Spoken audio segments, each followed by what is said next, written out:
Hello hello दोस्तों।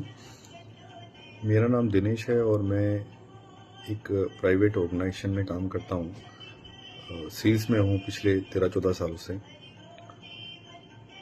हमें बहुत पॉजिटिव रहना पड़ता है। हमें कितनी ही तकलीफ हो, हमें सकारात्मक रहना पड़ता है।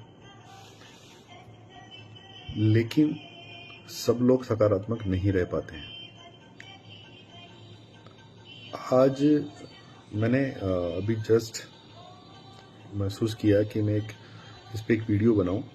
हालांकि मेरा ये प्रोफेशन नहीं है वीडियो बना के शेयर करने का, लेकिन कहीं न कहीं मुझे लग रहा था कि इस बारे में एक बार बात करनी चाहिए। कितने लोग इस बात से सहमत होंगे और कितने नहीं होंगे, और कुछ लोग अपनी बात इस पर रख पाएंगे कि आज के टाइम पे हमने रिश्तों को फॉर ग्रांटेड लेना शुरू कर दिया है।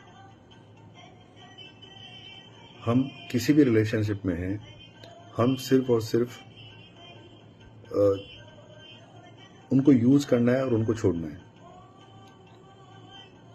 Use and throw. और इसके कारण सबसे ज्यादा क्या हो रहा है, इसके कारण हो रही है लोगों में, कुछ लोग एंजाइटी के शिकार हो रहे हैं। मैंने अभी एक वीडियो सदगुरु का पोस्ट किया है। वो कह रहे हैं कि आने वाले 15-20 सालों में हर एक परिवार में एक बंदा इस बीमारी का चुनौती लेगा। इस बीमारी का सामना करना पड़ेगा उसको। लोग मानते नहीं है इस बात को कि एंजाइटी नाम की कोई बीमारी है। बट मैं बहुत इस चीज को मैं मानता हूं कि एंजाइटी जो है वो आपको डायरेक्ट अटैक नहीं करती है। एंजाइटी की शुरुआत होती है, और शुरुआत में एंजाइटी थोड़ा सा शुरुआत होती है, और उस शुरुआत में पूरा समाज, पूरी फैमिली, पूरे रिलेटिव आग में घी डालने का काम करते हैं। आपने जितने भी लोगों को सुना होगा, सब लोगों को किसी की कोई परवाह नहीं है। अगर कोई स्ट्रेस में है, किसी ने बोल दिया कि यार मेरे को बहुत टेंशन हो रहा है, बहुत दिक्कत है, तो उसको बोलेंगे यार तो ऐसे ही करता है, फालतू की बकवास कर रहा है, चिंता मत कर, कुछ नहीं होगा। आप सामने वाले को अगर वो बोल रहा है कि उसको टेंशन है, स्ट्रेस है, तो फैमिली की जिम्मेवारी क्या होती है? फैमिली की जिम्मेवारी होती है उसके स्ट्रेस का कारण क्या है, ये ढूंढना।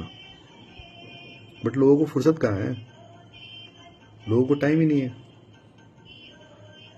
और वो पैदा क्यों हुए इस दुनिया में, उनको पता ही नहीं है। हर वक्त हर रिश्ते में कंप्लेन होने लगी है। हर कोई बंदा कंप्लेन कर रहा है रिश्ते से। हर कोई बंदा प्यार नहीं कर रहा रिश्ते में।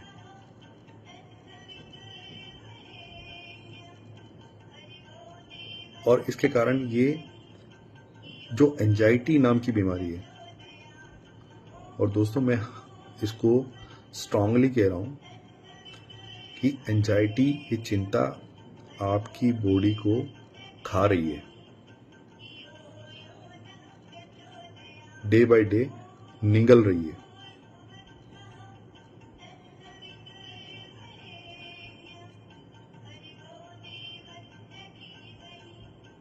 लोग मानते नहीं है ना, क्योंकि अगर किसी को कैंसर हो गया, किसी को बहुत बुरी बीमारी हो गई, कैंसर हो गया, कोई जबरदस्त बीमारी हो गई, तो उसका तो नाम है सबके पास में, अरे यार उसको कैंसर हो गया।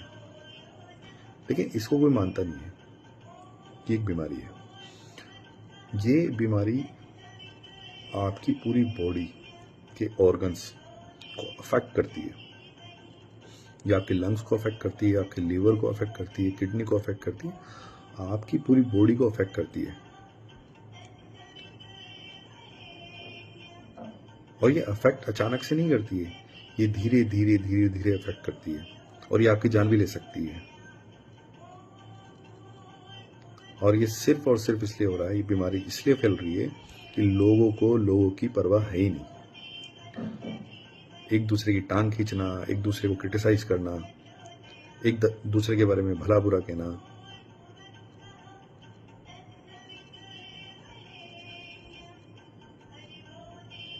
वो बड़ा आदमी हो गया, मैं छोटा आदमी रह गया, ये छोटा है मैं बड़ा हो गया।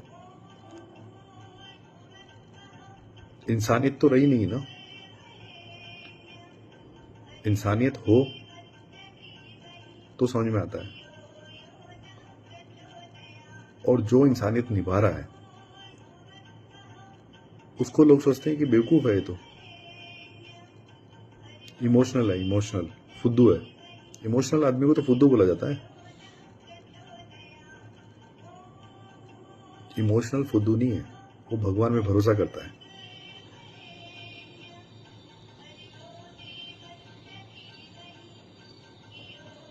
मेरा विषय वही है।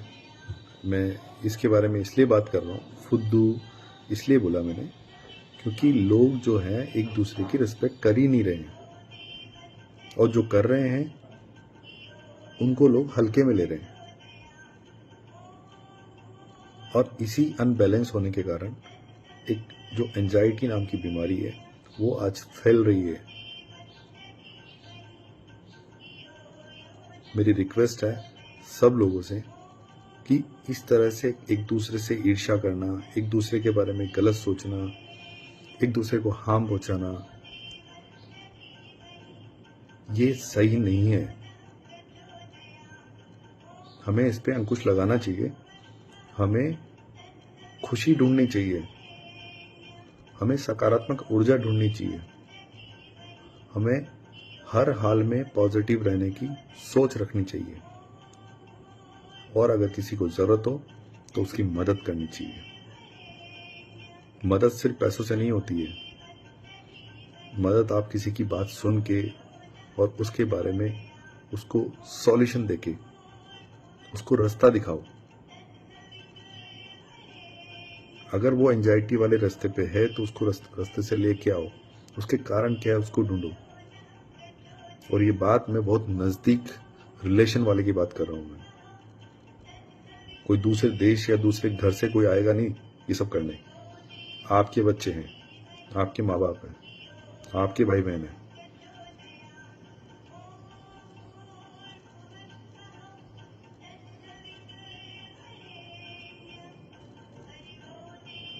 ये सोचने का मुद्दा हो गया। अब हम नहीं सोच रहे हैं इस बारे में, हमें सोचना ही पड़ेगा।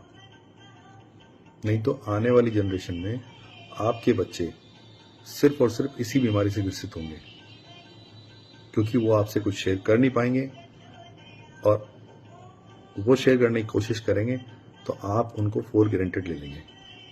इसी कारण से सुसाइड के केस हो रहे हैं, लोग सुसाइड कर रहे हैं, क्योंकि माँ बाप को अपने बच्चों का फर्क पड़ता ही नहीं है ना। बच्चा क्या कर रहा है, क्या सोचता है, उसको क्या दिक्कत हो सकती है, उसके क्या चैलेंजेस हो सकते हैं।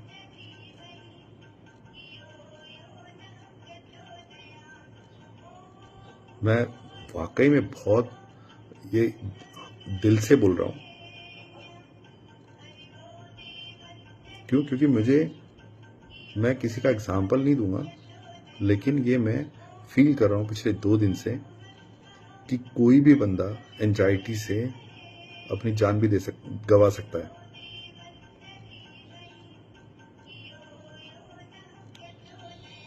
ये बहुत बड़ी प्रॉब्लम है, और इसका सॉल्यूशन सिर्फ प्यार से हो सकता है। और ये प्यार आपको आपके घर में एक दूसरे के लिए ही इज्जत, आपको रिस्पेक्ट करना पड़ेगा।